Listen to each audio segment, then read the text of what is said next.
यदा यदा हि धर्मस्य ग्लानिर्भवति भारत अभ्युत्थानम् अधर्मस्य तदात्मानं सृजाम्यहम्। यदा यदा हि धर्मस्य ग्लानिर्भवति भारत अभ्युत्थानम् अधर्मस्य तदात्मानं सृजाम्यहम्।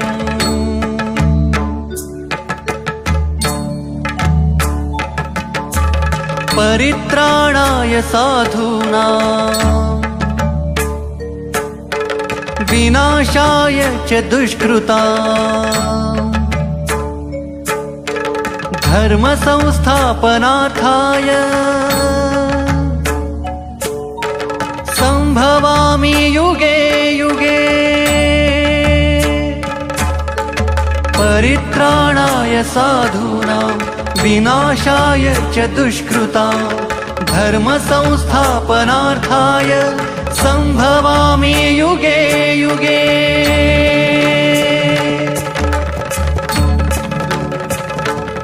महाभारत महाभारत महाभारत महाभारत महाभारत।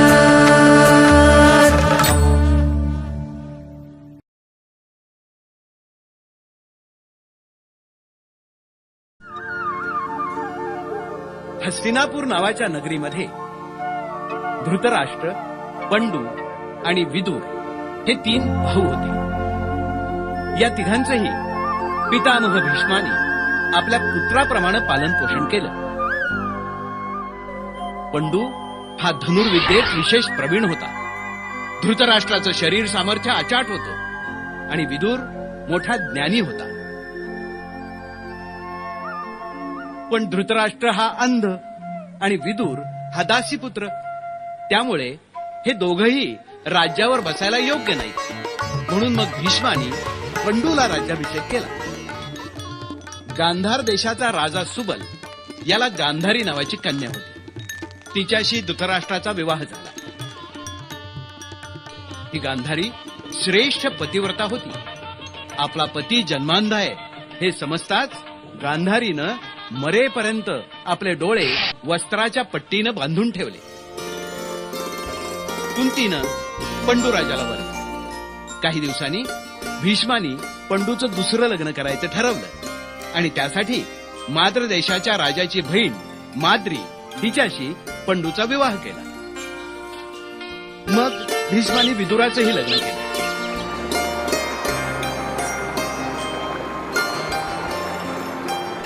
अशा प्रकारे तिघांचेही विवाह करून भीष्म एका मोठ्या जबाबदारीतून मुक्त झाले.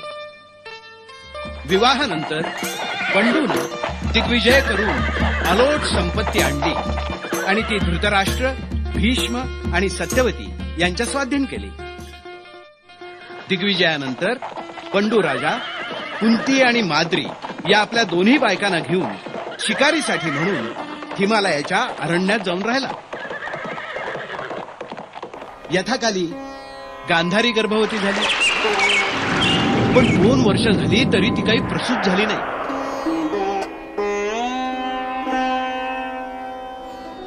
आणि याच वेळी राजवाड्यात एक आनंदाची बातमी आली. तिकडे वनात गेलेल्या पंडू राजाला कुंतीपासून एक अत्यंत सुलक्षणी मुलगा झाला. या मुलाचं नाव युधिष्ठिर. साऱ्या प्रजाजनांना आनंद झाला. पण गांधारीला मात्र अतिशय वाईट वाटलं. आपल्या अगोदर कुंतीला पुत्र म्हणजे उद्या हस्तिनापुराचा राजा तोच होणार. आपला पती अंध म्हणून त्याला राज्य मिळालं नाही आणि आता पुढच्या वारसालाही ते मिळणार नाही. इकडे गांधारी रात्रंदिवस तडफडू लागली, संतापायला लागली आणि एकदा संतापाच्या भरात तिने आपल्या पोटावर जोरानं मारून घेतलं. त्यामुळे झालं काय, तिच्या पोटातला तो गर्भगोळा गळून पडला.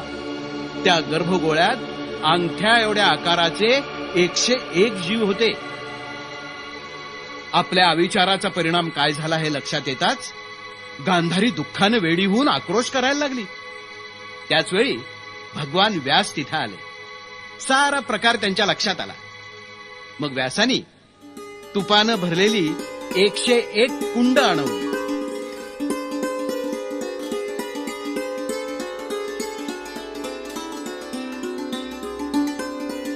आणि त्या प्रत्येक कुंडात अंगुष्ट मात्र तो एकक जीव बुडवून ठेवला आणि ती सारी कुंड झाकून ठेवली. आणि मग व्यास गांधारीला म्हणाले, हे बघ गांधारी, यातलं पहिलं कुंड 1 वर्षाने उघड आणि त्यातला मुलगा बाहेर काढ. त्यानंतर दर महिन्याला एकेका कुंडातलं एक मूल बाहेर काढ. म्हणजे तुला 100 पुत्र आणि 1 कन्या यांची प्राप्ती होईल. व्यासानी सांगितल्याप्रमाणे गांधारीनं केलं. तिला 100 पुत्र आणि 1 कन्या यांची प्राप्ती झाली. पहिल्या कुंडातून दुर्योधन जन्माला आला.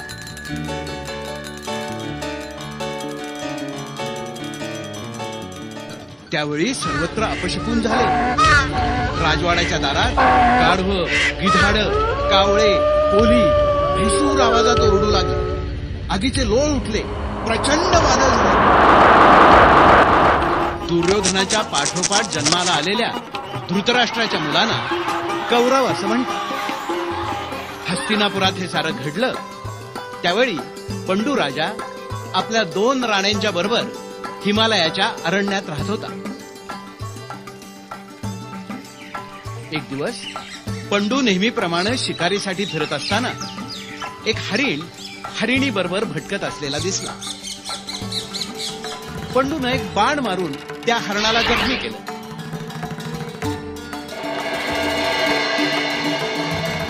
पण तो खरा हरिण नव्हताच, तर हरणाचं रूप घेऊन आपल्या पत्नी बरोबर विहार करत असलेला कर्दम नावाचा ऋषी होता.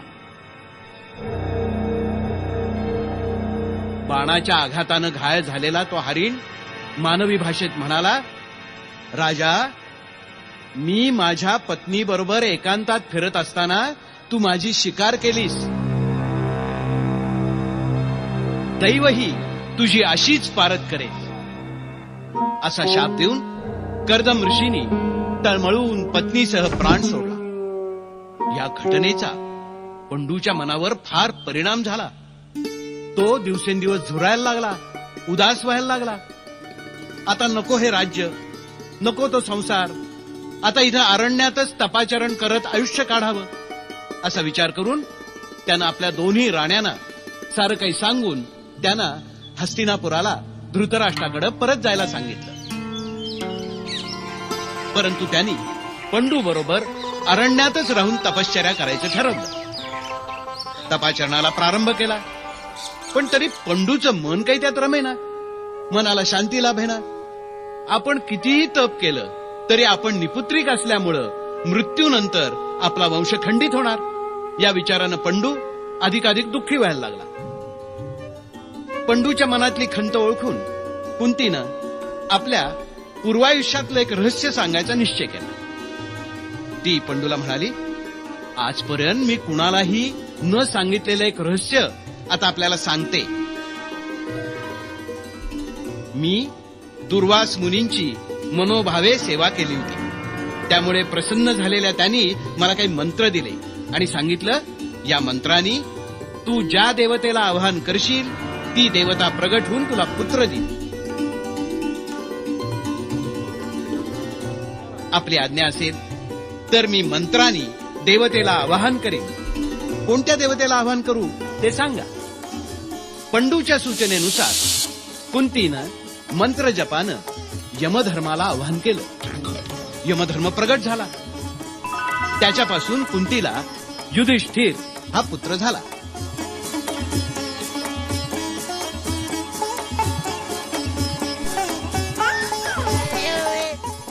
मग वायूपासून भीम हा दुसराही पुत्र मिळाला.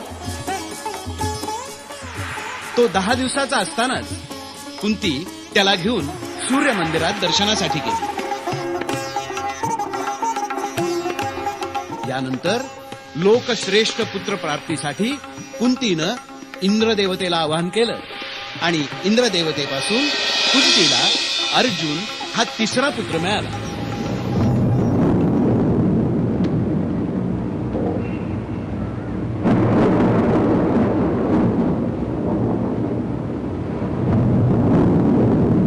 मग कुंतीनं माद्रीला अश्विनी कुमारांचा मंत्र शिकवला.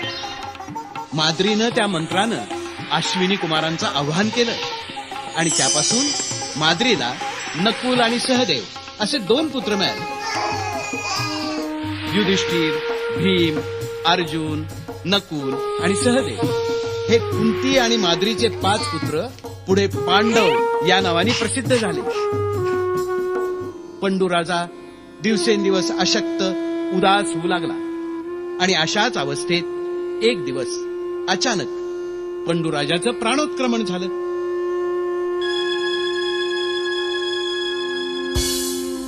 दुःखाच्या आवेशानं पंडूच्या मृतदेहावर माद्री कोसळली.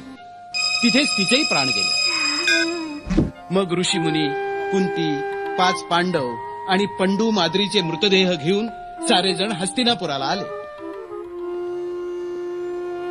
त्यांनी धृतराष्ट्राला सारी हकीकत सांगून कुंती आणि 5 पांडव यांना धृतराष्ट्राच्या स्वाधीन केलं.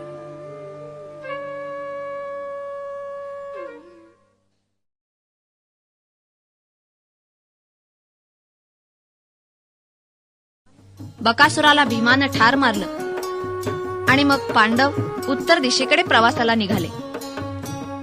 जाता जाता वाटेत त्यांना काही ब्राह्मण भेटले. धर्मराजानं त्यांना विचारलं, महाराज, आपण कुठे निघाला आहात? ब्राह्मण म्हणाले, पांचाल देशाकडं. धर्म म्हणाला, काही विशेष? ब्राह्मण म्हणाले, पांचाल देशचा राजा द्रुपद, त्याच्या मुलीचं स्वयंवर आहे. त्या द्रौपदीच्या स्वयंवरात दक्षिणा मिळेल म्हणून आम्ही पांचाल देशाला चाललो.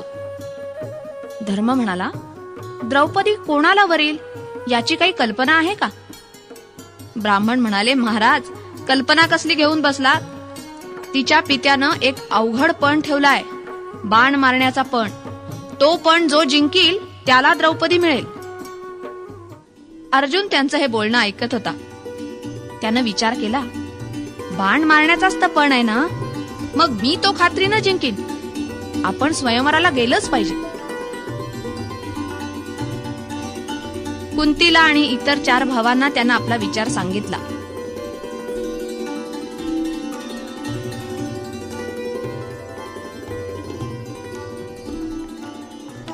सगळे म्हणाले, तुझा विचार अगदी बरोबर आहे. द्रौपदी स्वयंवरासाठी आपणही पांचाल देशाकडे जाऊया. पण धर्म म्हणाला, स्वयंवरासाठी आपण हजर राहायचं ते ब्राह्मणांच्या वेशात, क्षत्रियांच्या वेशात नव्हे. आपल्याला कुणी एकदम ओळखता कामा नये. सगळे म्हणाले, ठीक आहे.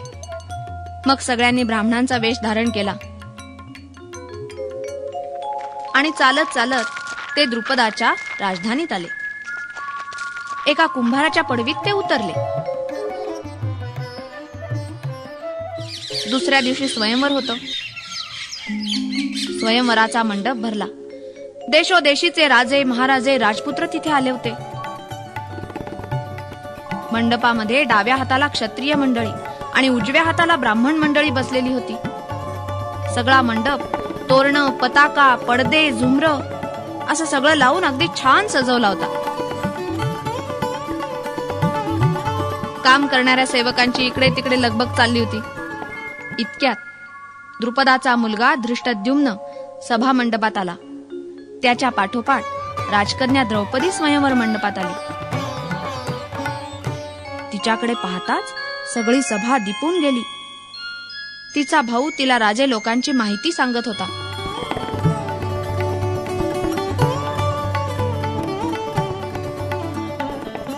स्वयंवर मंडपात दुर्योधन, अश्वत्थामा, जयसेन, विराट, कर्ण, सम्राट जरासंध असे मोठमोठे वीरपुरुष होते. तसंच बलराम, श्रीकृष्ण, भगदत्त आणि शल्य असे अनेक पराक्रमी राजे आणि राजपुत्र हजर होते. दुसऱ्या बाजूला ब्राह्मणांचा समुदाय बसला होता. द्रुपद राजाचा मुलगा धृष्टद्युम्न मोठ्या आवाजात स्वयंवरासाठी जमलेल्या समुदायाला म्हणाला, या ठिकाणी धनुष्यबाण ठेवलेत. समोर एक पाण्याचा लहानसा हौदही सगळ्यांना दिसतोय. या हौदाच्या वर बरोबर मध्यावर एक यंत्र फिरतंय. त्या यंत्रावर मासा बसवलेला आहे. या माशाच्या डोळ्यावर नेमके 5 बाण मारायचे आहेत. पण एक अट आहे. सरळ वर माशाकडे बघून नेम धरायचा नाही, तर खाली हौदातल्या पाण्यात त्या फिरणाऱ्या माशाचं प्रतिबिंब पाहायचं आणि खाली पाहतच वर माशाच्या डोळ्याच्या बाणानं वेध घ्यायचाय. ज्याचा नेम अचूक बसेल त्याला माझी बहीण द्रौपदी माळ घालेल. धृष्टद्युम्नाच्या बोलण्यानं राजपुत्र जागच्या जागीच खिळले. कुणालाही चटकन उठून पुढे येण्याचा धीर होईना. काही वेळानं कांबोजचा राजा उठला. हौदाजवळ जाऊन पाण्यात माशाचं प्रतिबिंब पाहायला लागला, पण नजर तीक्ष्ण नसल्यानं हिरमुसला होऊन परतला. नंतर शिशुपाल उठला. त्यालाही नेम धरता येईना. त्याचीही फजिती उडाली. याप्रमाणे अनेक राजपुरुषांची ही स्थिती झाली. अखेर कर्ण उठला. त्यानं धनुष्याला बाण लावून सोडला, पण तो बाण जाऊन यंत्रातच अडकला आणि गरगर फिरून बाजूला पडला. सगळी राजे मंडळी गुपचूप बसली. स्वयंवराच्या मंडपात शांतता पसरली. कुणीच पण जिंकू शकणार नाही की काय? द्रौपदीच्या मनाला एक शंका चाटून गेली. इतक्यात ब्राह्मणांच्या समुदायातून एक कुमार उभा राहिला. त्याबरोबर राजे म्हणायला लागले, या ब्राह्मणाचं इथं काय काम? हा कसा काय पण जिंकणार? इतक्यात श्रीकृष्णाची नजर त्या कुमाराकडे गेली. श्रीकृष्णा शेजारीच बलराम होता. त्याला श्रीकृष्ण म्हणाला, हा अर्जुन आहे असं मला वाटतंय. एवढ्यात धीर गंभीर पावलं टाकत ब्राह्मणाच्या वेशातला अर्जुन हौदाजवळ आला सुद्धा. त्यानं आत्मविश्वासानं धनुष्य उचललं. सफाईनं धनुष्याला 5 बाण जोडले. धनुष्याची दोरी खेचली आणि एकाग्रतेनं हौदातल्या पाण्यात पडलेलं फिरणाऱ्या माशाचं प्रतिबिंब पाहिलं. त्याच्या फिरण्याच्या गतीचा अंदाज घेतला आणि क्षणार्धात अर्जुनाच्या धनुष्यातून सुटलेल्या 5ही बाणांनी माशाचा डोळा अचूक फोडला. त्याबरोबर ब्राह्मण समुदायातून मोठ्यानं आनंदाच्या आरोळ्या उठल्या. श्रीकृष्णानं अर्जुनाला ओळखलंच होतं. त्यामुळे त्याच्याबरोबरच्या यादवांनी अर्जुनाचा जय जयकार केला. ब्राह्मण वेशातल्या पांडवांना त्यामुळे सगळ्यांनीच ओळखलं. राजा द्रुपदाला सुद्धा खूप आनंद झाला. पण राजे, महाराजे आणि राजपुत्र मात्र रागावले, संतापले. ते द्रुपदाला ठार मारायला धावले. एवढ्यात द्रौपदीनं अर्जुनाच्या गळ्यात पुष्पमाला घातली सुद्धा. त्याबरोबर नकुल, सहदेव आणि धर्मराज यांनी द्रौपदीला बाजूला नेलं आणि स्वयंवर मंडपात लढाईला सुरुवात झाली. भीम आणि अर्जुन यांच्यावर राजांचं आणि कौरवांचं सैन्य बाण सोडायला लागलं. भीमानं झाडच्या झाडं उपटून सैन्याला झोपून काढलं. अखेर सगळे राजे आणि कौरव यांचा पराभव झाला आणि सगळे पळून गेले. मग अर्जुन, भीम, धर्मराज, नकुल आणि सहदेव द्रौपदीला घेऊन कुंभारवाड्यात आले. कुंती आत होती. अर्जुन बाहेरूनच म्हणाला, आई, आज बघ ही अपूर्व भिक्षा मी आणलीये. कुंती आतूनच म्हणाली, बाळांनो, 5ही जणांनी वाटून घ्या. पांडव एकमेकांकडे बघायला लागले. इतक्यात कुंती बाहेर येऊन बघते तो द्रौपदी. कुंती म्हणाली, मी चुकून बोलले. अर्जुन म्हणाला, तू चुकून बोलली नाहीस आई. तुझी आज्ञा मला प्रमाण आहे. द्रौपदीचं लग्न आम्हा 5ही भावांशी होईल. एवढं बोलणं होत असताना व्यास महर्षी तिथे आले. श्रीकृष्णही आला. द्रुपद राजा आला. द्रुपदानं मग 5ही पांडवांशी द्रौपदीचं लग्न लावून दिलं.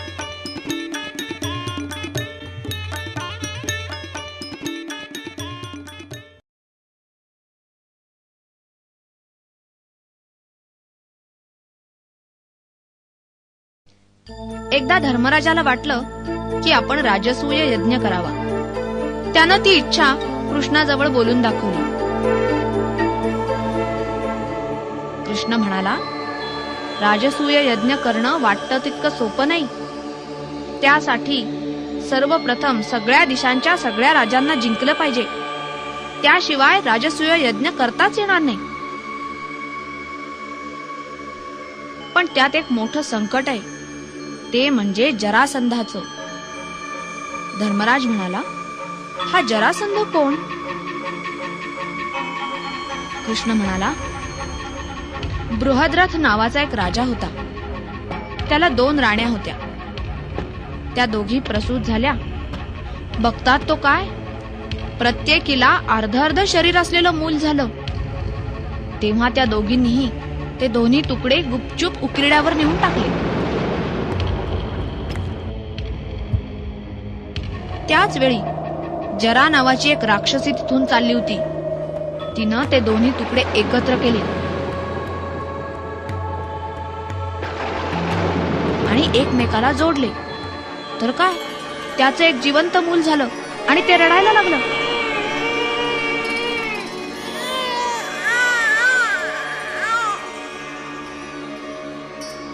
राक्षसीनं ते मूल मग राजवाड्यात आणून दिलं. जरा राक्षसीनं ते जोडलं म्हणून त्या मुलाचं नाव ठेवलं जरासंध. हा जरासंध अतिशय क्रूर आहे, दुष्ट आहे.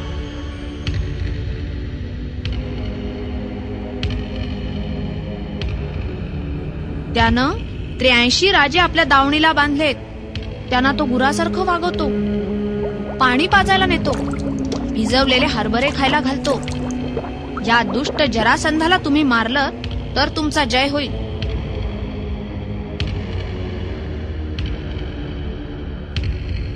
मग श्रीकृष्ण, भीम आणि अर्जुन अशा तिघांनी ब्राह्मणांचे वेश घेतले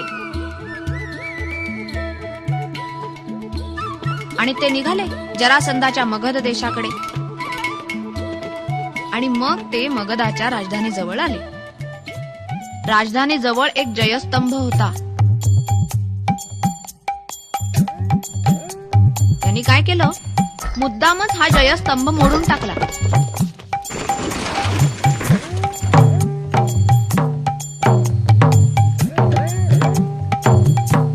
तिथले नगारे फोडले.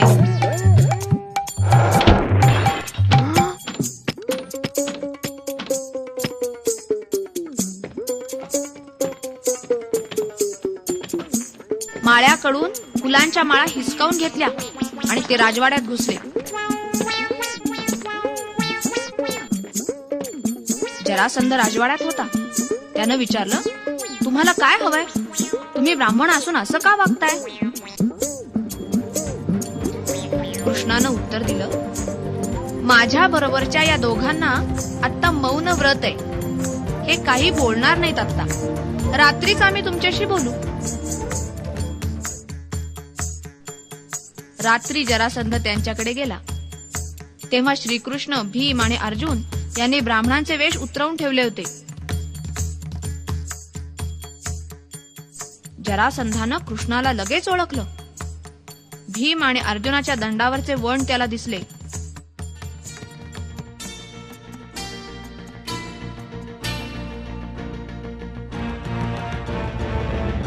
तेव्हा जरासंध म्हणाला, तुम्ही क्षत्रिय दिसता, खरं सांगा, कशाला आलात तुम्ही इथे? कृष्ण म्हणाला, त्या राजांना तू बैलाप्रमाणे दावणीला बांधून ठेवलंयस ना, त्यांना आधी सोड, नाहीतर हो कुस्तीला तयार. हे ऐकताच जरासंध रागावला. तो म्हणाला, असं काय? मग तुम्हालाही मी दावणीला बांधतो, म्हणजे माझा राजसूय यज्ञ पुरा होईल. कृष्ण म्हणाला, दावणीला बांधायच्या आधी कुस्ती खेळायला तयार हो. जरासंधानं उत्तर दिलं, कृष्णा, तू तर आहेस गवळ्याचा मुलगा, तुझ्या बरोबर मी मुळीच कुस्ती खेळणार नाही.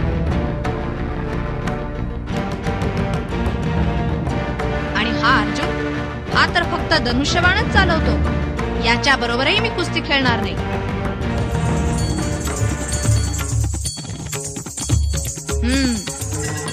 हा भीमच कुस्ती खेळायला योग्य दिसतोय, असं म्हणून जरासंध पुढे आला.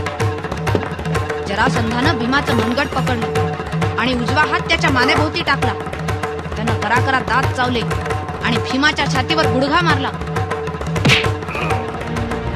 तेव्हा कृष्ण ओरडला, भीमा सावध रे सावध. भीमानं जळजळत्या नजरेनं जरासंधाकडे बघितलं. त्याची मगरमिठी त्यानं सोडवली आणि हिसका दिला. त्याबरोबर जरासंध एखाद्या झाडासारखा खाली आदळला. पण लगेच तो उठला आणि भीमाला त्यानं पुन्हा आवळून धरलं. दोन्ही मुठी मोठ्या आवेशानं भीमाच्या पाठीवर मोठ्या रागानं जरासंधानं आपटल्या. डोक्यावर डोकं आपटलं. दोघे जण परस्परांचे हात मोडायला, पाय मोडायला बघायला लागले. एकमेकांना उचलून जमिनीवर आपटायला लागले. झुंजणाऱ्या बैलांसारखे फुटकारायला लागले.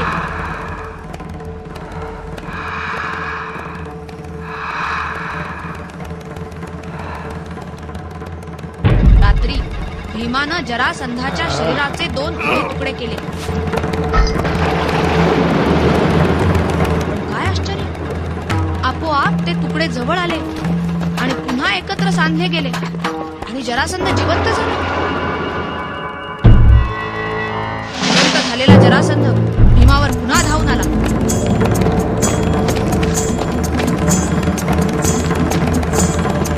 त्याबरोबर कृष्णाने एक काडी घेतली, मधोमध उभी मोडली. काडीचा उजव्या हातातला तुकडा डाव्या बाजूला टाकला आणि डाव्या हातातला तुकडा उजव्या बाजूला टाकला. भीमाला ती खूण बरोबर समजली. भीमानं पुन्हा जरासंधाचे 2 तुकडे केले. आता मात्र उजव्या बाजूचा तुकडा डाव्या बाजूला टाकला आणि डाव्या हाताचा तुकडा उजव्या बाजूला टाकला. मग काही हे तुकडे पुन्हा जुळले नाहीत आणि जरासंध जिवंत झाला नाही. जरासंधाचा वध झाला. सगळीकडे कृष्ण, भीम, अर्जुन यांचा जय जयकार झाला.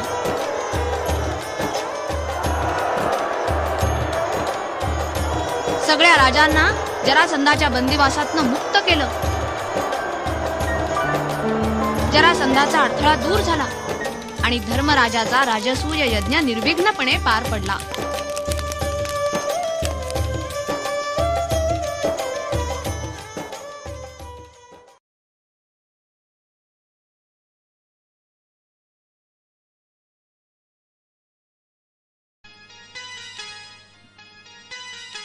विराट नगरात उत्तरा आणि अभिमन्यू यांचा विवाह मोठ्या थाटात पार पडला. या विवाहासाठी कोशीराज, शैब्य, द्रुपद, द्रौपदीचे पुत्र दृष्टद्युम्न, शिखंडी, देशोदेशीचे निमंत्रित राजे, श्रीकृष्ण, बलराम आणि इतर अनेक यादवगण उपस्थित होते. विवाहानंतर सगळेजण विराटाच्या राजसभेत जमले होते. त्यावेळी सर्वांच्या पुढे एकच प्रश्न होता, आता पांडवांनी काय करायचं? द्यूत क्रीडेत ठरलेल्या अटींप्रमाणे पांडवांनी 12 वर्षांचा वनवास आणि 1 वर्षाचा अज्ञातवास पूर्ण केला आहे. त्यामुळे पांडवांचं राज्य दुर्योधनानं परत करायला हवं. परंतु त्याचा स्वभाव लक्षात घेता तो पांडवांना त्यांचं राज्य परत देईल की नाही अशी सर्वांना शंका होती. आणि समजा नाही दिलं तर मग पांडवांनी पुढे करायचं काय?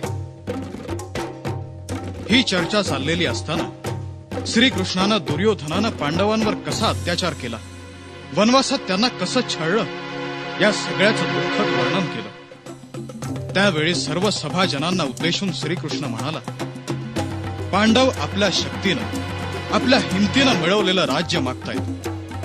त्यांना इतरांचं धन, वैभव, राज्य काहीही नकोय. द्यूत प्रसंगी दुर्योधनानं शकुनी मामाची मदत घेतली. चालाख आणि कपटी शकुनी मामाने पांडवांचा पराभव केला. त्यांचं सर्वस्व हरण करून त्यांना वनवासात पाठवलं. पांडवांनी कोणत्याही प्रकारे तक्रार न करता 12 वर्षांचा वनवास आणि 1 वर्ष अज्ञातवास भोगलाच. पांडव हे सत्यानं, न्यायानं आणि धर्मानं वागणारे, म्हणूनच त्यांनी सर्व प्रकारची दुःख विना तक्रार सहन केली. पांडवांना अन्यायानं स्वर्गाचं राज्य देखील मिळणार असेल तर तेही नकोय. धर्माला अनुसरून जे मिळेल ते त्यांना हवंय.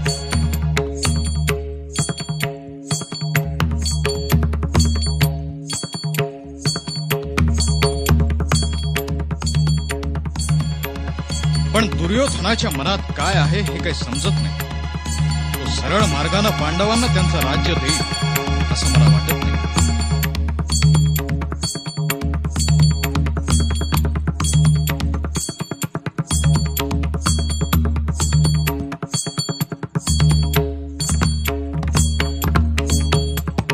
हे ऐकून बलराम म्हणाला, श्रीकृष्णानं जे काही सांगितलंय त्याच्याशी मी सहमत आहे. पांडवांना त्यांचं अर्धराज्य मिळायलाच हवं, यात दुमत नाही. श्रीकृष्णाचे आणि बलरामाचे हे विचार ऐकून सर्वांमध्ये चर्चा झाली. सर्वांच्या लक्षात आलं की युद्धाशिवाय आता पर्याय नाही. तेव्हा द्रुपदानं सल्ला दिला, दुर्योधन दुष्ट आणि खटवादी आहे. तो पांडवांना राज्य द्यायला मुळीच तयार होणार नाही. पितामह भीष्म, गुरुवर्य द्रोणाचार्य आणि इतर मंडळी दुर्योधनाचे मिंधे आहेत, म्हणून ते दुर्योधनाच्या विरुद्ध काहीही करू शकणार नाही. आपण एक दूत धृतराष्ट्राकडे पाठवू. इकडे युद्धात आपल्याला मदत करू शकतील अशा राजांना युद्धात मदत करण्याची विनंती करण्यासाठी दूतही पाठवू. आजच सगळीकडे दूत पाठवा, कारण ज्याचं निमंत्रण प्रथम येतं त्यांनाच राजे लोक मदत करतात. दुर्योधनही तिकडे युद्धाची तयारी करतच असेल. आपण स्वस्थ बसून चालणार नाही. युधिष्ठिरानं देशोदेशींच्या राजांकडे युद्ध सहाय्यासाठी दूत पाठवले.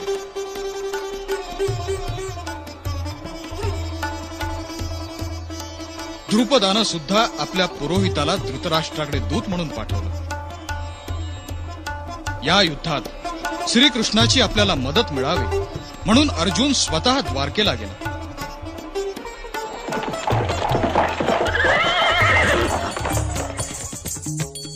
गुप्त हेरांच्याकडून ही बातमी दुर्योधनाला समजताच तोही श्रीकृष्णाची मदत घेण्यासाठी द्वारकेला गेला.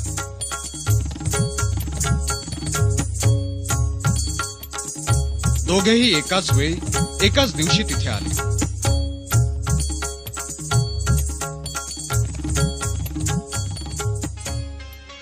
श्रीकृष्ण आपल्या शयनगृहात गाढ झोपला होता. दुर्योधन आणि अर्जुन हे दोघेही श्रीकृष्णाचे नातलग असल्याने ते शयनगृहात गेले. दुर्योधन अगोदर आला आणि झोपलेल्या श्रीकृष्णाच्या डोक्याच्या बाजूला एका उंच आसनावर बसला.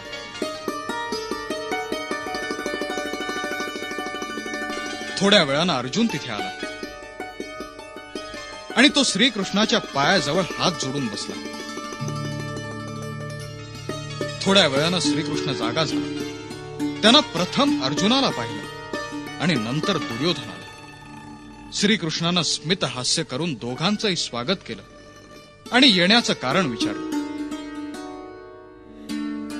तेव्हा दुर्योधन म्हणाला, आमचं कौरव पांडवांचं युद्ध होणार आहे. या युद्धात तुझी मदत मागण्यासाठी मी आलोय. मी आणि अर्जुन दोघेही तुझे नातलग आहोत. त्यामुळे तुझ्याकडे मदत मागण्याचा आम्हा दोघांचाही अधिकार आहे. पण मदत करणारा त्याच्याकडे प्रथम जो येतो त्यालाच मदत करतो. मी अगोदर आलो म्हणून तू मलाच या युद्धात मदत करायला हवी. हे ऐकून श्रीकृष्ण हसून म्हणाला, दुर्योधना, तू म्हणतोस ते बरोबर आहे. पण तू जरी अगोदर आला असलास तरी मी प्रथम अर्जुनाला पाहिला आणि नंतर तुला. मी तुम्हाला दोघांनाही मदत करीन. पण वयाचा विचार करता अर्जुन तुझ्यापेक्षा वयानं लहान आहे. त्यामुळे पहिली संधी त्यालाच द्यायला हवी. माझी 10 लाख नारायणी यादव सेना आहे. ती एकाच्या बाजूनं युद्ध करील.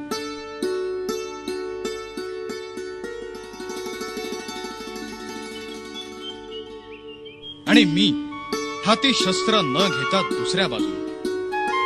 मी युद्ध करणार नाही. या दोघांमध्ये तुला काय हवं?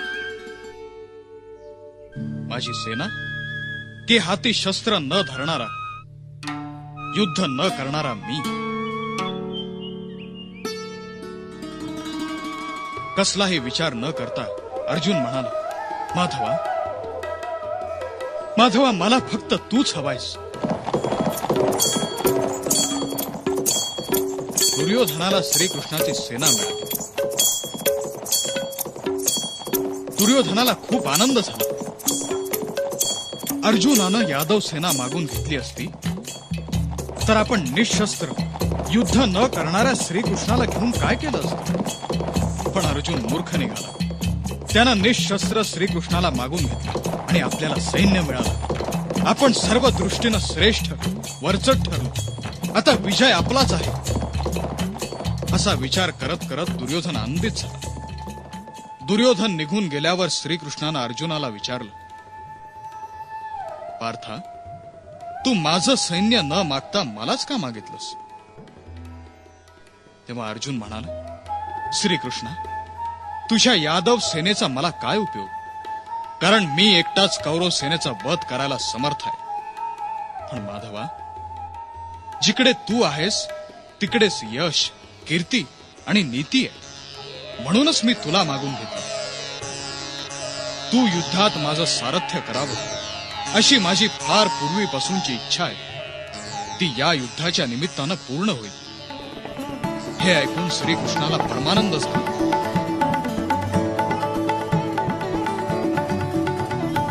त्यानं अर्जुनाला प्रेमानं आलिंगन दिलं. श्रीकृष्ण अर्जुनाला म्हणाला, अर्जुना, मी तुझं सारथ्य करीन. मी तुझा सारथी होईल.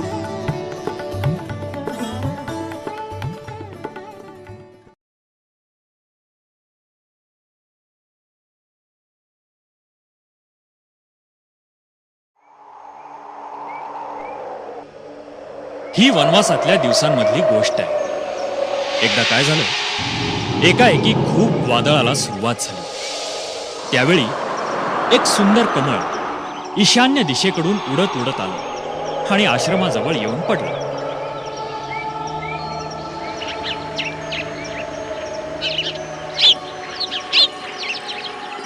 त्या कमळाचा सुवास आणि सौंदर्य पाहून असली आणखी कमळं मला आणून द्या ना, असा द्रौपदीनं भीमाजवळ हट्ट धरला. झालं, द्रौपदीचा हट्ट तो. भीम काय त्याला नाही म्हणणार. भीमानं उचलली गदा आणि निघाला सरळ त्या ईशान्य दिशेला.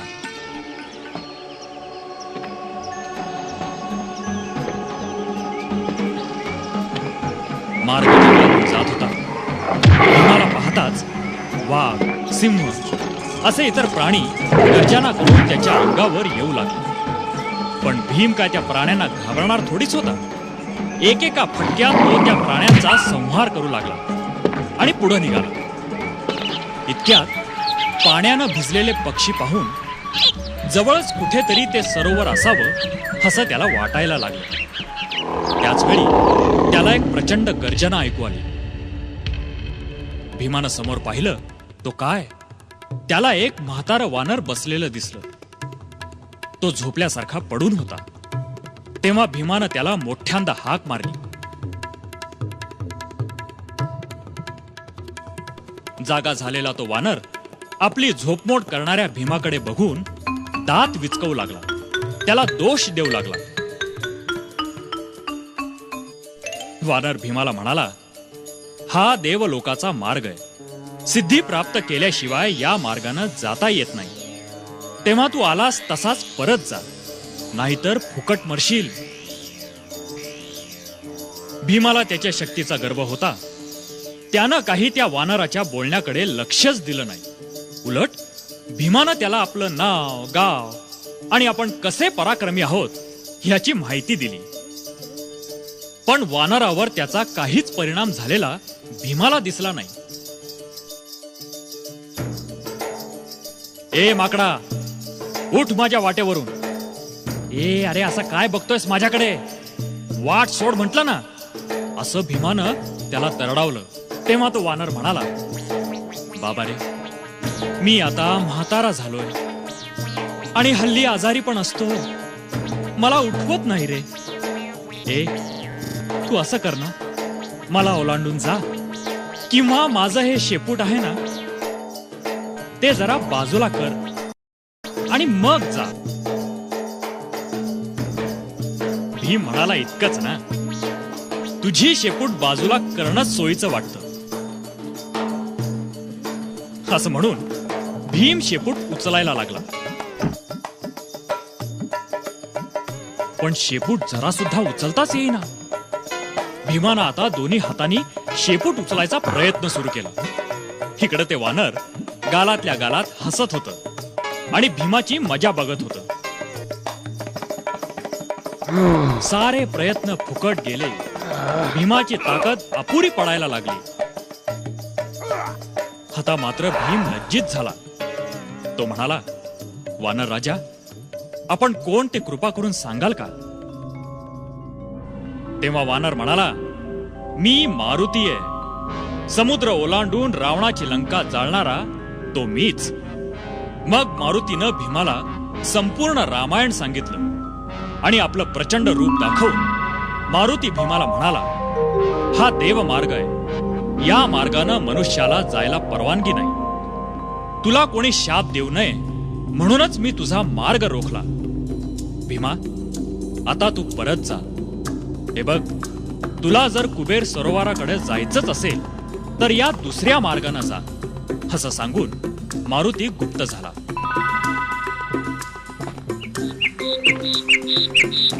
भीम त्या दाखवलेल्या मार्गानं जाऊ लागला. थोड्याच वेळात त्याला ते सरोवर दिसलं. त्यात सुंदर कमळं होती. या सरोवराचं रक्षण यक्ष राक्षस करायचे. त्यांनी भीमाला अडवलं, पण उलट भीमानंच त्यांना झोडपून काढलं. थकलेला भीम त्या सरोवरात उतरला. भरपूर स्नान करून झाल्यावर त्यानं काही कमळं तोडून आपल्या बरोबर घेतली.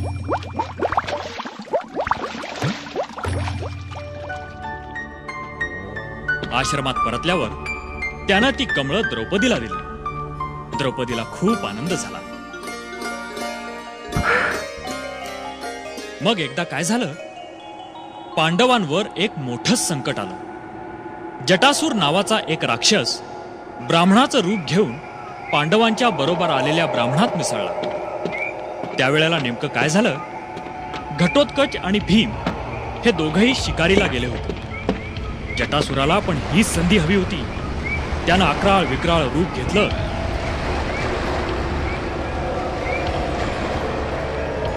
मग तो पांडवांची शस्त्र युधिष्ठिर, नकुल, सहदेव आणि द्रौपदी यांना उचलून घेऊन जाऊ लागला. सहदेव जोर जोरात भीमाला हाका मारू लागला.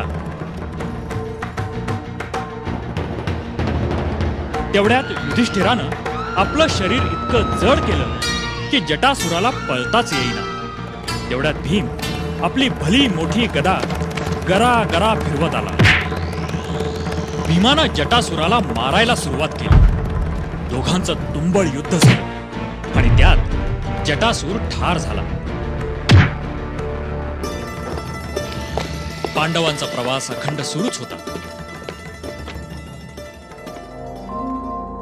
असाच प्रवास करत असताना एका अजगरानं भीमाला पकडलं आणि आपल्या विळख्यांनी त्याला जखडून टाकलं. भीमानं त्या अजगराच्या विळख्यातून सुटण्यासाठी खूप प्रयत्न केला, पण सगळं व्यर्थ. कशाचा काही उपयोग झाला नाही. भीमाला स्वतःच्या शक्तीवर फार गर्व होता ना, पण ह्या वेळेस मात्र त्याचा सगळा गर्व गळून पडला. भीमानं त्या अजगराला विचारलं, तू खरा कोण आहेस आणि मला का पकडलंयस? अजगर म्हणाला, मी तुझ्याच कुळातला पूर्वजन्मी नहुष होतो. स्वर्गात असताना मी ऐश्वर्यानं धुंद झालो होतो. मला इंद्रपद मिळालं होतं ना. इंद्राची पत्नी शची आपल्याला मिळावी असं मनात ठरवून मी पालखीत बसलो आणि तिला भेटायला गेलो. ती पालखी वाहून नेणारं कोण होतं माहितीये? अगस्त्यादी सप्तर्षी होते. त्यावेळी मी त्यांना धुंदीत लाथ मारली. तेव्हा त्यांनी मला तू सर्प होशील असा शाप दिला. नंतर युधिष्ठिर तुझा उद्धार करेल असा त्यांनी मला उशाप दिला. तेव्हापासून मी तुमची वाट बघत इथेच पडलोय.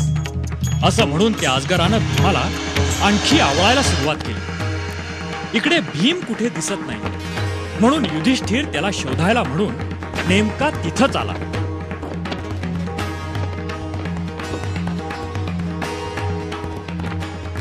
भीमाची अवस्था बघून युधिष्ठिराला फार वाईट वाटलं. त्यानं अजगराला नमस्कार केला आणि भीमाला सोडण्याची विनंती केली.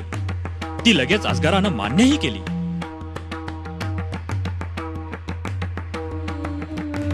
त्यानं भीमाला सोडून दिलं. त्याच वेळी तो अजगर शापमुक्त झाला आणि स्वर्गात निघून गेला.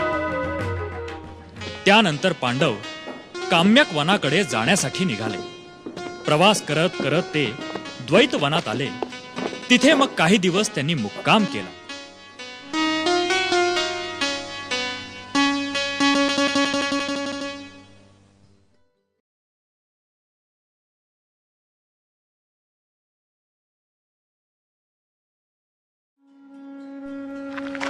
लाक्षागृहातून सुटल्यावर पांडव पुढच्या प्रवासाला निघाले. त्यांनी तपस्व्यांचा वेश धारण केला होता. प्रवास करताना पांडव एकचक्रा नावाच्या नगरीत आले. एका ब्राह्मणाच्या घरी राहू लागले. ते भिक्षा मागून आणत आणि आपलं पोट भरत. दिवसा पांडव भिक्षा मागून आणायचे आणि संध्याकाळी कुंती ते वाटून द्यायची. अर्धा भाग भीमाला मिळायचा आणि अर्ध्या भागात 4 पांडव आणि कुंती यांचं भागायचं.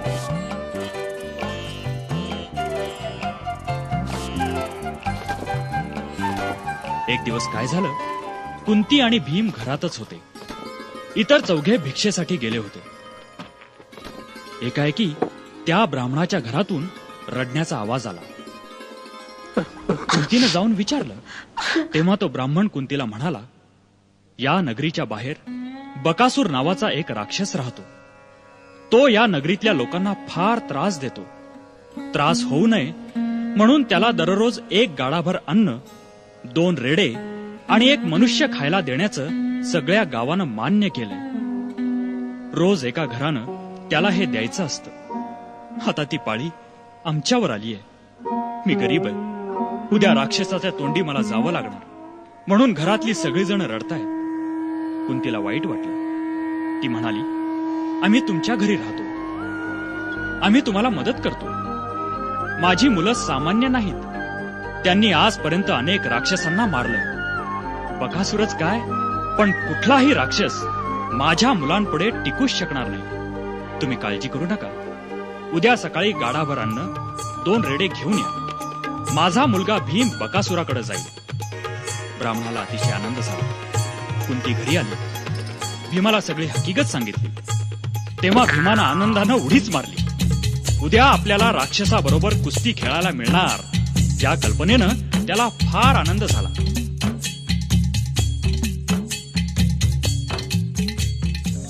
दुसऱ्या दिवशी सकाळी भीम खूप लवकर उठला. कधी एकदा त्या राक्षसाकडे जातो आणि त्याचा समाचार घेतो असं त्याला झालं होतं. दारात गाडाभर अन्न आणि 2 रेडे तयार होते.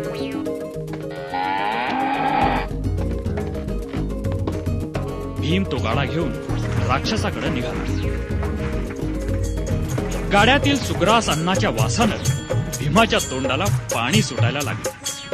हे सगळं अन्न आपल्यालाच खायला मिळालं तर काय मजा येईल असाही विचार त्याच्या मनात आला.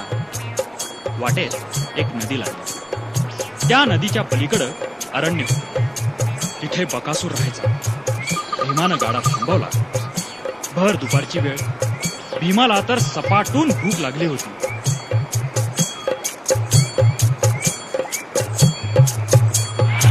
नदीत जाऊन त्यानं आंघोळ केली.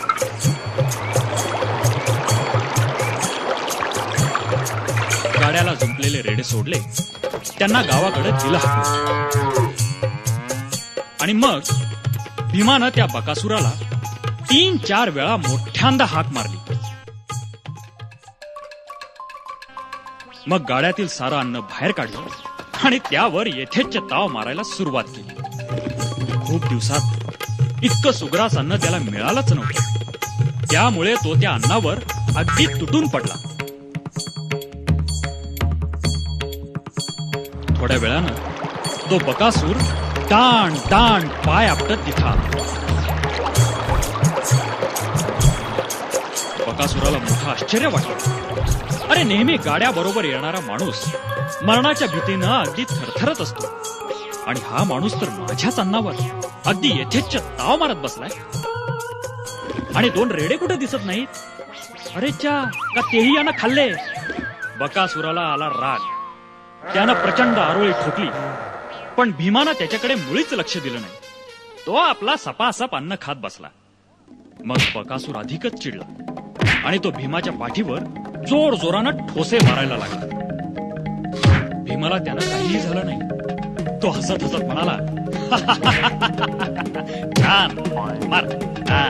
अरे मार ना, अजून जोरात मार. शाबाश, मार मार. अरे अजून जोर लाव. बकासूर मारत होता आणि भीम जेवत होता. असं बराच वेळ चाललं होतं.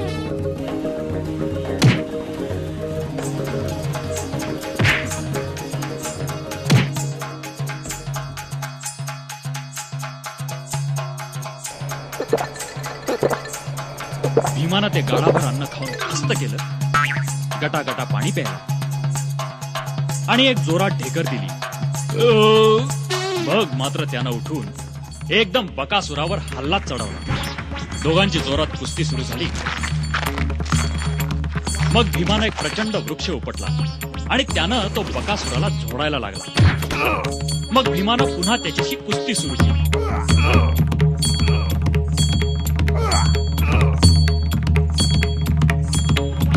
शेवटी भीमानं बकासुराला जमिनीवर पाडलं आणि यथेच्छ पुकलून काढलं. त्याचे हातपाय खिळखिळे केले. बकासूर प्रचंड आरोळी ठोकून भडभडा रक्त ओकला आणि मरून पडला. बकासुराची आरोळी ऐकून त्याचे जातभाई राक्षस धावत आले. ते भयंकर दृश्य पाहून आश्चर्यचकित झाले. ते राक्षस पुतळ्यासारखे जिथल्या तिथे उभे राहिले. भीम म्हणाला, जर तुमच्यापैकी कुणीही कधीही मनुष्य हत्या केली तर तुमची सर्वांची या बकासुरासारखीच अवस्था करील, अशी भीमानं त्यांना धमकी दिली. तेव्हा घाबरलेले ते राक्षस रक्त मांस भक्षण न करण्याची प्रतिज्ञा करून अरण्याकडे पळत सुटले. मग भीमानं ते बकासुराचं प्रचंड प्रेत ओढत आणून एक चक्रा नगरीच्या वेशीत आडवं ठेवलं. मग भीम गपचूप घरी जाऊन झोपला. दुसऱ्या दिवशी सकाळी बकासुराचं ते प्रचंड प्रेत पाहून नगरातील लोक आश्चर्याने थक्क झाले. त्यांना अतिशय आनंद झाला. सगळी नगरीच बकासुराचं प्रेत पाहायला वेशीवर लोटली. त्यात भीम सुद्धा जाऊन उभा राहिला. लोक विचारू लागले, ह्या भयंकर बकासुराला कोणी बरं मारलं असेल? तेव्हा भीमच म्हणाला, काल सकाळी एका दिव्य पुरुषाला त्या दिशेनं जाताना बघितलं होतं. बहुतेक त्याचंच हे काम असावं.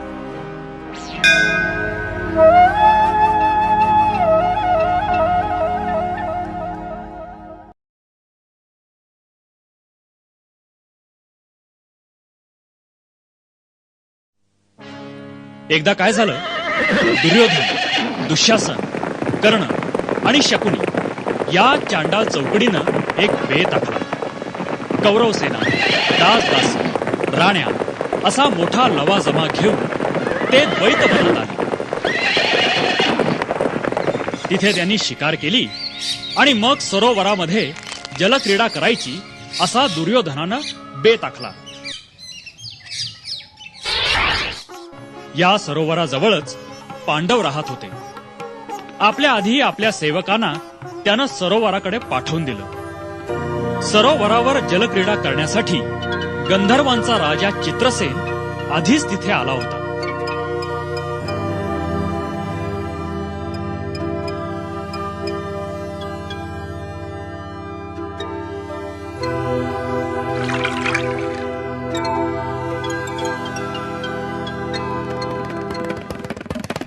त्यानं दुर्योधनाच्या सेवकांना हाकलून दिलं.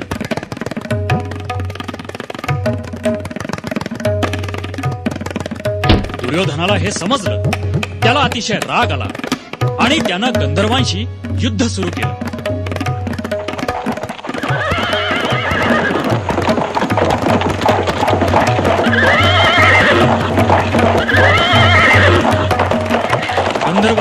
उत्साही शूर होते. त्यांनी कौरवांना झोडपून काढलं आणि कौरवांचा पार धुव्वा उडवला.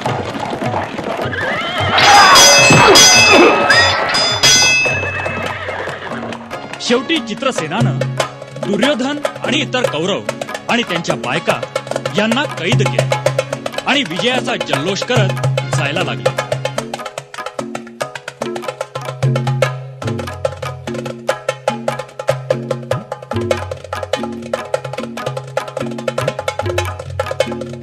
या युद्धामध्ये कौरवांच्या काही अमात्यांनी आपला जीव वाचवून कसा बसा आधीच पळ काढला होता. धावत धावत ते युधिष्ठिराकडे गेले आणि त्याच्या पाया पडले. त्याची विनवणी करायला लागले. महाराज, चित्रसेन गंधर्वानं दुर्योधन, त्याचे भाऊ आणि त्यांच्या बायका यांना पकडलंय आणि त्यांना तो घेऊन चाललाय. कृपा करून त्यांना सोडवा आणि कुरुकुलाची लाज राखा. हे ऐकून भीमाला मात्र फार आनंद झाला. तो म्हणाला, अरे वा, हे तर मस्त झालं. बरी खोड मोडली. आम्हाला चिडवायला आले होते नाही का? आम्ही त्यांच्याशी युद्ध न करताच आमचं काम परस्पर गंधर्वांनीच केलं. वा वा वा. पण युधिष्ठिराला भीमाचं हे बोलणं काही पटलं नाही. तो म्हणाला, शरण आलेल्याचं रक्षण करणं हा क्षत्रियाचाच खरा धर्म आहे. भीमा, एक लक्षात ठेव, आपलं एकमेकांशी घरात कितीही भांडण असू दे, पण बाहेरच्या शत्रूशी भांडण असेल तेव्हा आपण सगळे एकच. युधिष्ठिरानं भीम आणि अर्जुन यांना कौरवांना सोडून आणण्याची आज्ञा केली. मोठ्या भावानं आज्ञा करताच अर्जुन आणि भीम आपली गदा घेऊन निघाला. गंधर्वांचा पाठलाग केला. त्यांनी चित्रसेनाला गाठलं.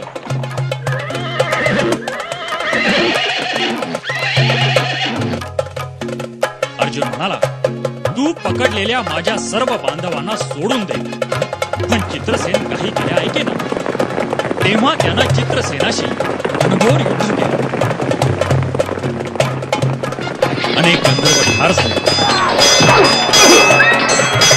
चित्रसेनाचा पराभव झाला. चित्रसेनानं सर्वांना सोडून दिलं. दुर्योधन आणि बाकीचे या सगळ्यांची तोंड काळी ठिक्कर पडली.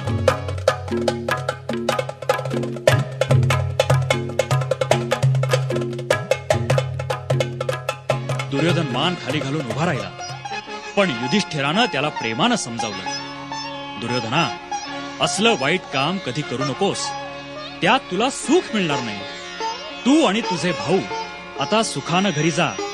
झालं घडलं होऊन गेलं, त्याचं दुःख वाटून घेऊ नकोस. अत्यंत खजील झालेला दुर्योधन काही एक न बोलता तिथून निघून गेला.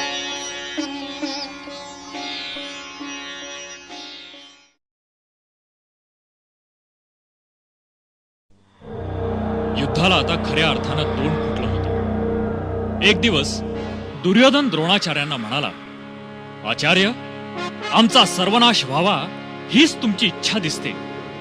कारण काल आपण युधिष्ठिराला पकडलं नाही. मला तरी वाटतंय आपण आम्हाला शत्रू पक्षाचे समजताय. द्रोण म्हणाले, राजा, अरे मी सदैव तुझ्याच कल्याणाचा विचार करतोय आणि तरीही तू मला दोष देतोयस. एक लक्षात ठेव, भगवान श्रीकृष्ण ज्यांचे रक्षक आहेत त्यांचा नाश कोणीही करू शकणार नाही. पण आज मी चक्रव्यूहाची रचना करून पांडवांच्या एका तरी श्रेष्ठ महारथीचा वध करतोच की नाही ते बघच. पण एक लक्षात असू दे, अर्जुनाला युधिष्ठिरापासून दूर करणं आवश्यक आहे. असं म्हणून द्रोणाचार्यांनी चक्रव्यूहाची रचना करायला सुरुवात केली. याच वेळी संशप्तकांनी अर्जुनाला पुन्हा युद्धाचं आव्हान केलं आणि अर्जुन त्यांच्याशी युद्ध करायला निघून गेला. युधिष्ठिर मात्र काळजीत होता. त्याला प्रश्न पडला, हा चक्रव्यूह कोण फोडेल? तेवढ्यात अभिमन्यूची आठवण त्याला झाली. त्यानं अभिमन्यूला आज्ञा केली, जा आणि चक्रव्यूहाचा नाश कर. अभिमन्यू म्हणाला, महाराज, माझ्या वडिलांनी मला चक्रव्यूहाचा भेद कसा करायचा तेवढंच सांगितलं. पण आतून बाहेर कसं यायचं ते मला माहित नाही. युधिष्ठिर म्हणाला, तू चक्रव्यूहाचा भेद करून आत जा. लगेचच आम्ही तुझ्या मागोमाग येऊ आणि शत्रूंचा नायनाट करू. त्यावर अभिमन्यू अतिशय अभिमानानं म्हणाला, महाराज, मी आज चक्रव्यूहाचा भेद करून तुमची सर्वांची काळजी दूर करून टाकतो. आणि बघता बघता अभिमन्यू रथावर चढला सुद्धा आणि त्यानं व्यूहाच्या तोंडापाशीच असलेल्या द्रोणाचार्यांवर जोरदार हल्ला चढवला आणि व्यूहात प्रवेश केला. हे बघताच पांडवांचे वीर सुद्धा त्याच्या मागोमाग व्यूहात शिरण्याचा प्रयत्न करायला लागले. अभिमन्यू चक्रव्यूहात घुसून तुंबळ युद्ध सुरू केलं. त्याचा हा आवेश बघून कौरवांचे श्रेष्ठ योद्धे सुद्धा लागून गेले. अनेक कौरव सैनिकांना त्यानं यमसदनास पाठवलं. सगळ्या कौरव सेनेची नुसती दाणादाण उडवून टाकली.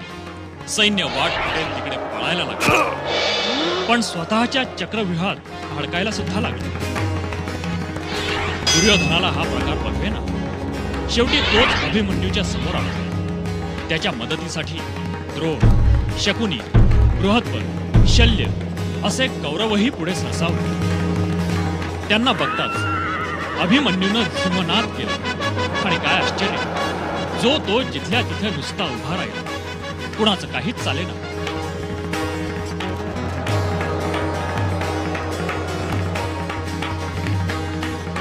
अभिमन्यूनं त्यांना एक चुटूक दाखवण्यासाठी आपल्या भात्यातला एक भयंकर बाण काढला आणि कर्णावर सोडला.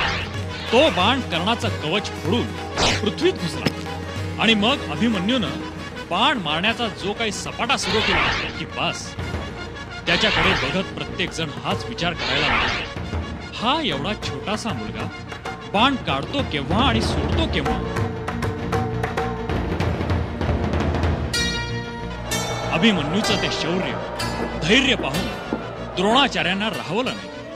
ते कृपाचार्यांजवळ आले आणि अभिमन्यूची प्रशंसा करायला लागले. हे नेमकं दुर्योधनानं ऐकलं. तो खूप खवळला आणि म्हणाला, मित्रांनो, हे आचार्य पांडवांच्या प्रेमामुळे अभिमन्यूचं रक्षण करताय. तेव्हा यांच्यावर विसंबून न राहता आपण एकत्रितपणे अभिमन्यूचा वध करूया. हे ऐकताच दुःशासन म्हणाला, महाराज, तुम्ही मुळीच काळजी करू नका. या मुलाचे फार लाड झालेत.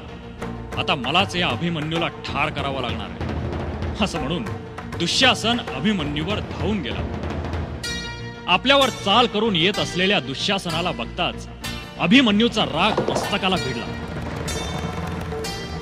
द्रौपदीची विटंबना करणारा तूच नाही का? थांब नराधमा, आता गाठ माझ्याशी आहे. असं म्हणून सपा 25 बाण त्यानं त्याच्या अंगावर फेकले. त्यात तो बेशुद्ध पडला. हळूहळू द्रोण, कृप, कर्ण, अश्वत्थामा, बृहद्बल आणि कृतवर्मा या 6 महारथींनी अभिमन्यूला घेरलं. पण अभिमन्यू जराही विचलित झाला नाही. उलट त्यानं वृंदारक आणि बृहद्बल या महारथींना ठार करून टाकलं. हे बघताच 10,000 राजगण युद्धातून पळून गेले. जयद्रथानं सर्व पांडव सैन्य रोखून धरल्यामुळे एकट्या अभिमन्यूचं काहीच चालेना. तो तरी एकटा किती जणांशी आणि किती वेळ लढणार. हळूहळू कौरव सैन्य त्याला घेरू लागलं. त्यावेळी कर्णानं द्रोणाचार्यांना विचारलं, आचार्य, हा बालवीर आपल्या सेनेला आणि महारथींना ठार मारतोय. तेव्हा याला ठार मारण्यासाठी एखादा उपाय लवकर सांगा. यावर द्रोण म्हणाले, उपाय फक्त एकच आहे. तो म्हणजे याला शस्त्रहीन करून मगच ठार मारायचं. कारण सर्व देव जरी एकत्र आले तरी याला ठार मारू शकणार नाही. कर्णानं लगेच शरवृष्टी करून अभिमन्यूचं धनुष्य तोडून टाकलं.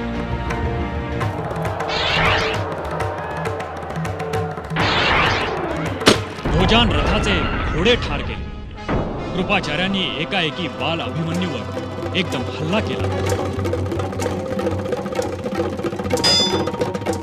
अभिमन्यूनं ढाल तलवार घेऊन शत्रू सेनेची कापाकापी सुरू केली. तेव्हा द्रोणाचार्यांनी मंत्र म्हणून एक बाण तलवारीवर सोडला आणि तलवारीचे 2 तुकडे केले. कर्णानं बाण मारून त्याची ढाल नष्ट केली. तेव्हा अभिमन्यूनं रथचक्र हातात घेऊन द्रोणाचार्यांवर धावून गेला. त्यावेळी बिचाऱ्या अभिमन्यूच्या शरीरातून रक्ताच्या धारा वाहू लागल्या होत्या. सारी वस्त्र रक्तानं लाल लाल झाली होती. मग सगळ्यांनी मिळून त्याच्या चक्राचेही तुकडे तुकडे करून टाकले.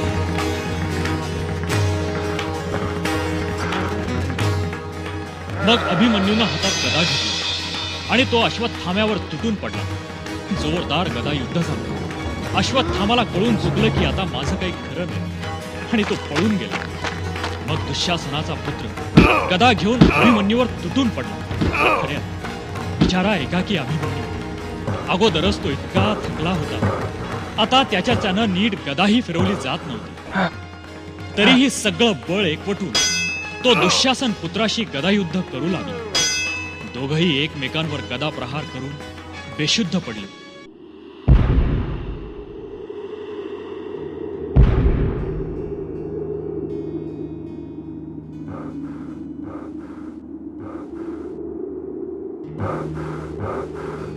पण दुःशासनाचा पुत्र अगोदर शुद्धीवर आला. अभिमन्यू सावध होऊन उठून बसणार इतक्यात त्यानं त्याच्या डोक्यावर गदा मारली. काही क्षणापूर्वीच विजेसारखा सळसळणारा वीर बालक एकदम शांत झाला. त्याला कपटानं मारलं. आकाशातले देव ते सुद्धा हादरले आणि आश्चर्य करू लागले. म्हणाले, द्रोणाचार्यांनी आणि 6 महारथींनी एकाकी अभिमन्यूला ठार मारला. हा फार मोठा अधर्म घडलाय, फार मोठा अधर्म. अभिमन्यूच्या मृत्यू पांडवांवर दुःखांचा डोंगर कोसळला. इतक्यात सूर्यास्त झाल्यामुळे दोन्ही सैन्यानं युद्ध थांबवलं आणि आपापल्या शिबिराकडे परत गेले.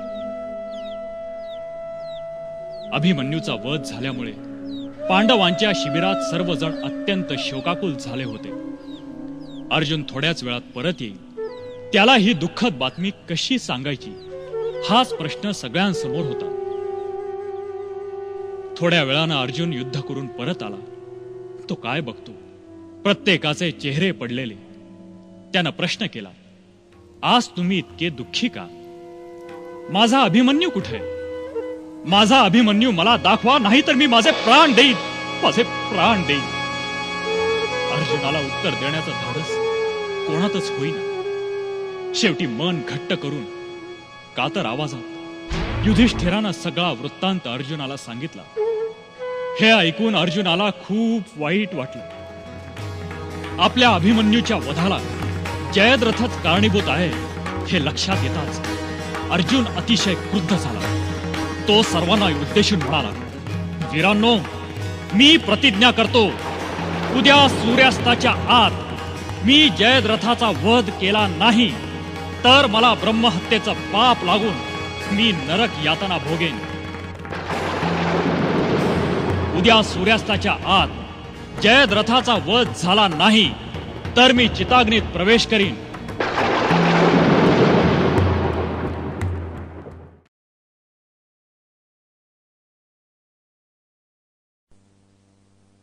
कर्ण हा कुंतीचा मोठा मुलगा. कुंतीनं सूर्याचा मंत्र जपला आणि कर्णाचा जन्म झाला. म्हणून कर्ण हा सूर्यपुत्र. अर्जुनही कुंतीचाच मुलगा, पण इंद्राच्या वरामुळे त्याचा जन्म झाला. म्हणून अर्जुन हा इंद्राचा मुलगा. इंद्र आणि सूर्य या प्रत्येकाला वाटायचं की युद्धात आपल्याच मुलाचा जय झाला पाहिजे. एकदा कर्ण रात्री झोपला होता. तेव्हा त्याला एक स्वप्न पडलं. स्वप्नात सूर्य आला आणि म्हणाला, उद्या एक ब्राह्मण तुझ्याकडे येईल, पण तो ब्राह्मण नसून ब्राह्मणाच्या वेशातला इंद्र असेल. तुझ्या जन्मापासून तुझ्याजवळ जी कवच कुंडल आहेत ना, ती तो तुझ्याकडे मागेल. ती त्याला देऊ नकोस. कर्ण त्याला म्हणाला, पण दान मागायला आलेल्याला मी नाही कसं म्हणू? अरे, पण कवच कुंडल दिलीस तर तुझं तेज कमी पडेल, शक्ती निघून जाईल आणि मग तू शत्रूला कसा जिंकशील? सूर्यानं विचारलं. कर्ण म्हणाला, मी परशुरामाकडून खूप विद्या शिकलोय, त्यांचा उपयोग मी करीन, पण माझ्याकडे दान मागणाऱ्याला मी नाही म्हणणार नाही. सूर्य म्हणाला, बाळा, तुझ्यावर माझं प्रेम आहे म्हणून मी तुला सावध करायला आलो. बघ, पुन्हा विचार कर. कवच कुंडल तू देऊन टाकलीस तर अडचणीत सापडशील. कर्ण म्हणाला, आपल्या उपदेशाबद्दल धन्यवाद, पण आपल्या जवळ वस्तू असूनही याचकाला ती द्यायची नाही, हे काही मला पटत नाही.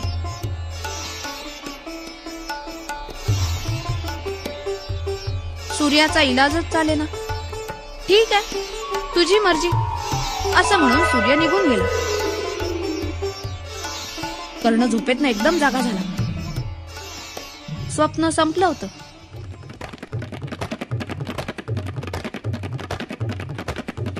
कौरव पांडवांच्या युद्धात कर्ण अर्जुनाचा नक्की पराभव करणार अशी इंद्राला भीती वाटायला लागली.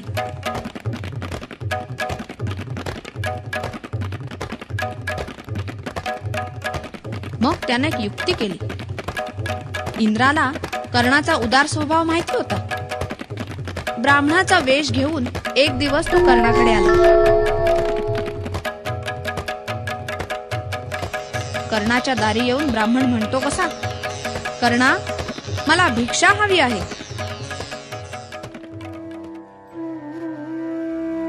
कर्णानं बाहेर येऊन विचारलं, कोणती भिक्षा हवी महाराज?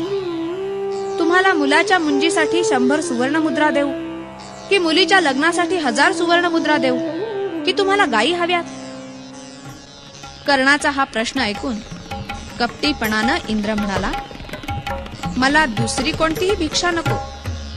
तुझ्या जन्मापासून तुझ्या जवळ कवच कुंडल आहेत ना, ती मला दे. कर्णाला त्या स्वप्नाची आठवण झाली. सूर्यदेवाच्या सांगण्याप्रमाणे खरोखरच ब्राह्मण त्याच्या दारी आला होता आणि कवच कुंडल मागत होता. हा ब्राह्मण म्हणजे इंद्रदेव आहे. तर कर्णानं ब्राह्मण वेशातल्या इंद्रापुढे हात जोडले आणि म्हणाला, महाराज, माझ्या कवच कुंडलांचा आपल्याला काय उपयोग? वाटल्यास सगळी पृथ्वी जिंकून मी तुम्हाला अर्पण करतो, मग तर झालं. इंद्र म्हणाला, छे छे, मला पृथ्वी दिलीस तरी ती मला नकोय. मला हवी आहे फक्त तुझी कवच कुंडल. देतोस मला ती? आहेस एवढा दानशूर?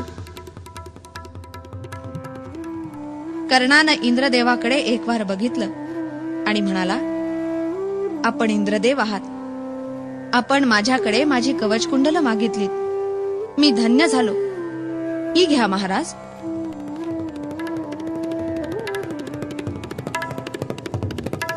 क्षणाचाही विचार न करता कर्णानं आपल्या अंगावरची कवच कुंडल ओरबाडून काढली. त्याच्या शरीराचाच ती एक भाग होती. ती काढताना कर्णाचं अंग रक्तबंबाळ झालं, पण कर्णानं त्याची मुळीच पर्वा केली नाही. दारी आलेल्या त्या ब्राह्मणाला आपली मौल्यवान कवच कुंडल त्यांना आनंदाने देऊन टाकली.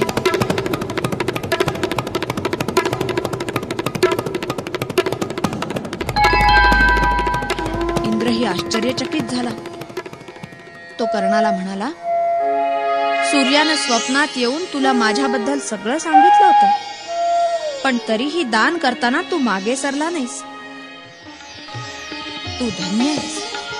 उदार कर्ण म्हणून तुझी कीर्ती त्रिखंडात गाजेल. कवच काढताना तुझ्या शरीरावर ज्या जखमा झाल्या त्याचे व्रण तुझ्या शरीरावर दिसणार नाही.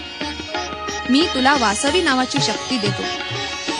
ती तुला युद्धात कोणत्याही योद्ध्यावर वापरता येईल.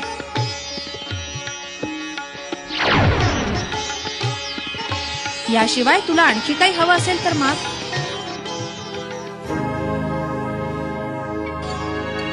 कर्ण म्हणाला, माझ्याजवळ याचना करणाऱ्याजवळ मी काय मागू? मला काही नको. आपण सुखानं परत जा. ब्राह्मण रूपातला इंद्र आल्या पावली कवच कुंडल घेऊन निघून गेला. कर्णानं आपला धर्म पाळला. इंद्रानं मात्र कपट बरोबर साधलं होतं.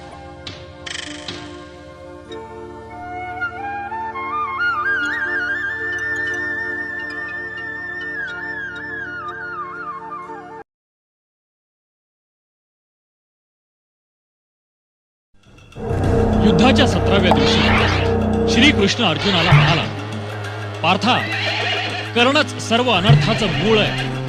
कर्णाचा वध करणं तुझ्याशिवाय कोणाला शक्य नाही, असं म्हणून श्रीकृष्णानं अर्जुनाचा रथ कर्णाकडे वळवला. कर्ण अर्जुन एकमेकांसमोर आले आणि एकमेकांवर प्रचंड प्रहार करू लागले.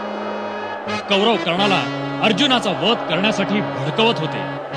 हे पाहून भीम क्रोधानं म्हणाला, अर्जुना, अरे बघतोस काय, ही वेळ दुर्लक्ष करण्याची नाही, म्हणून या पापी कर्णाला लवकरात लवकर ठार कर.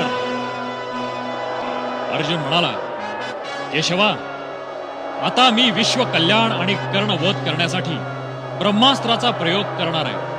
तू मला अनुमती दे. श्रीकृष्ण म्हणाला, अरे मग वाट कसली बघतोस? माझा आशीर्वाद आहे, तू ताबडतोब त्याचा प्रयोग कर. मग काय, आज्ञा मिळताच अर्जुनानं ब्रह्मास्त्र सिद्ध केलं. पुन्हा या दोघांचं तुंबळ युद्ध सुरू झालं. कर्णानं ब्रह्मास्त्र सोडताच अर्जुनानं इंद्रास्त्र सोडून ते शांत केलं. मग अर्जुनानं कर्णावर बाणांचा नुसता वर्षाव केला. कर्ण फार जर्जर झाला. कर्णाला आपला धनुष्य सावरता येईना. त्याची धनुष्यावरची पकड ढिली पडली. अर्जुनाच्या एका धारधार बाणानं कर्ण बेशुद्ध पडला. अर्जुनानं आपला धनुष्य खाली ठेवला. हे बघताच श्रीकृष्ण अर्जुनाला म्हणाले, पार्था, शत्रूवर दया कधीच करू नये, नाहीतर तुझी दुर्दशा होईल. त्याला सावध होण्यासाठी वेळ न देता त्याला ठार कर. इतक्यात कर्ण सावध झाला, पण त्याचं मन अत्यंत अस्वस्थ झालं होतं. परशुरामांनी दिलेल्या अस्त्राचा त्याला नीट उपयोग करता येत नाही. इतक्यात पृथ्वीनं त्याच्या रथाचं चाक खेळायला सुरुवात केली आणि त्याच्या रथाची गतीच थांबली. कर्णानं रथातून खाली उडी मारली आणि तो चाक वर काढू लागला, पण अर्जुनानं त्यावर बाण सोडण्याचा क्रम सुरूच ठेवला होता. हे बघून कर्ण अर्जुनाला म्हणाला, अर्जुना, माझ्या रथाचं चाक जमिनीत रुतलंय, ते मी वर काढेपर्यंत माझ्यावर बाण सोडू नकोस. थोडा वेळ थांब. तू धर्मानच वाग, म्हणून जरा थांब. हे ऐकून कृष्ण उपहासानं म्हणाला, अरे राधासुता, आज बरी धर्माची आठवण झाली. एक मात्र खरंय, नीच लोक संकटात सापडले की त्यांना धर्माचीच आठवण होते, पण आपल्या कुकर्माची आठवण होत नाही. भर सभेत साध्वी द्रौपदीची विटंबना करताना तुला लाज कशी वाटली नाही? तेव्हा तुझा धर्म झोपला होता की काय?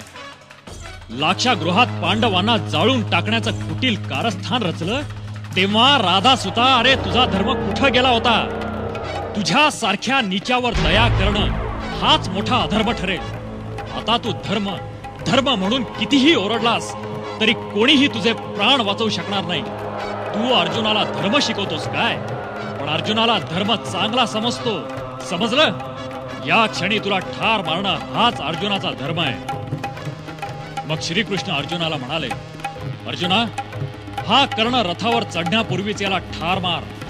हे ऐकताच अर्जुनानं कर्णाचा ध्वज खाली पाडला. कर्णाचा ध्वज कोसळताच कौरव सैन्य भीतीनं सैरा वैरा धावत सुटलं.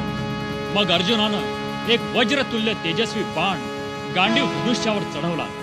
तो दिव्यास्त्रानं अभिमंत्रित करून अत्यंत वेगानं कर्णावर सोडला. त्या दिव्य बाणानं कर्णाचं मस्तक फिरवलं. कर्ण जमिनीवर कोसळला. त्याच्या शरीरातून एक दिव्य ज्योती बाहेर पडली आणि सूर्यमंडळात विलीन झाली.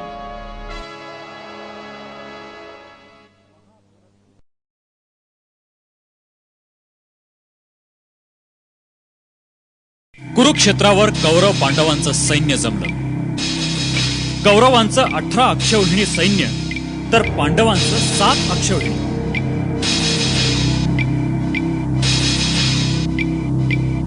कौरवांचे सेनापती भीष्म होते तर पांडवांचे युधिष्ठिर. कौरवांकडे दुर्योधन, दुःशासन, कर्ण, द्रोण, जयद्रथ असे अनेक वीर होते, तर पांडवांकडे कृष्ण होता. कौरव पांडवांचं घनघोर युद्ध सुरू झालं. 18 दिवस युद्ध चाललं. कौरवांकडचे अनेक वीर कामाला आले. पांडवांकडचा अभिमन्यू मारला गेला. घटोत्कच मारला गेला. सेनापती भीष्म शरपंजरी पडले. जयद्रथ, कर्ण मारला गेला. गुरु द्रोण संपले. कौरवांच्या सर्व सेनेचा नाश झाला. एकटा दुर्योधन होता. दुर्योधन घाबरला. तो एका तळ्यात जाऊन बसला.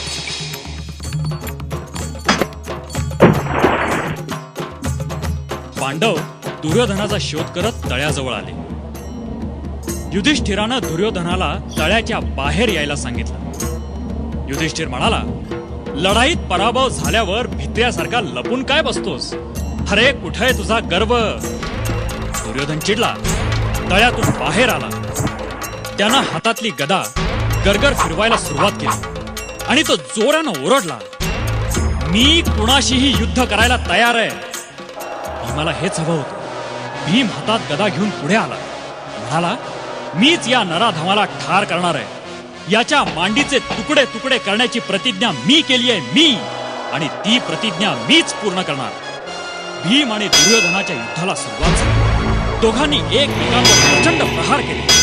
त्या एकमेकांवर आदळणाऱ्या गदांच्या आवाजानं पृथ्वीचा नुसता थरकाप उडाला. दुर्योधनानं उडी मारून भीमावर आघात करण्याचा प्रयत्न केला. त्या क्षणी दुर्योधनाच्या डाव्या मांडीवर आघात करून भीमानं त्याला जमिनीवर लोळवलं. गदा प्रहाराने दुर्योधनाच्या मांड्या छिन्न विछिन्न करून टाकल्या आणि आपली प्रतिज्ञा पूर्ण केली. भीम प्रचंड गर्जना करत म्हणाला, नराधमा, भर दरबारात तू द्रौपदीला आपली मांडी उघडी करून दाखवलीस नाही का? अरे त्याचा सूड मी पूर्ण केलाय.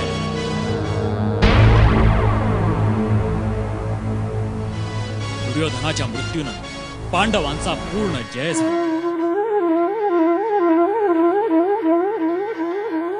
पांडवांनी आपलं राज्य परत मिळवलं आणि नंतर ते सुखानं राज्य कारभार करू लागले.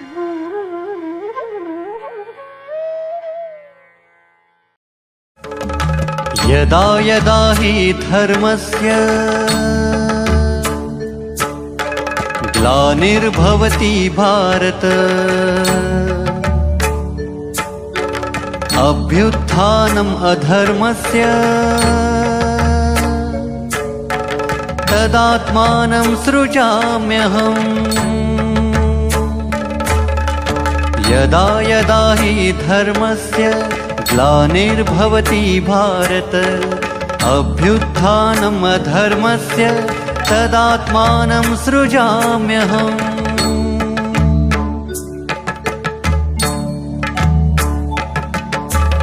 परित्राणाय साधूनां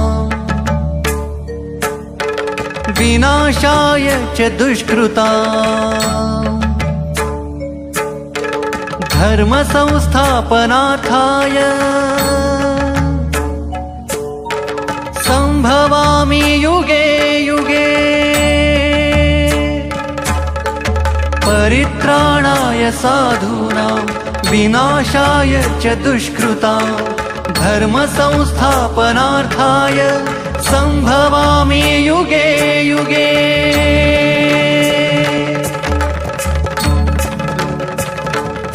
महाभारत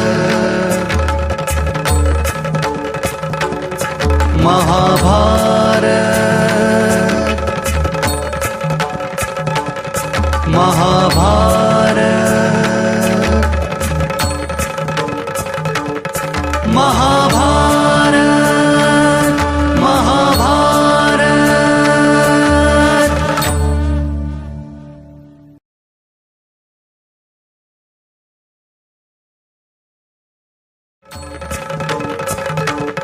महाभारत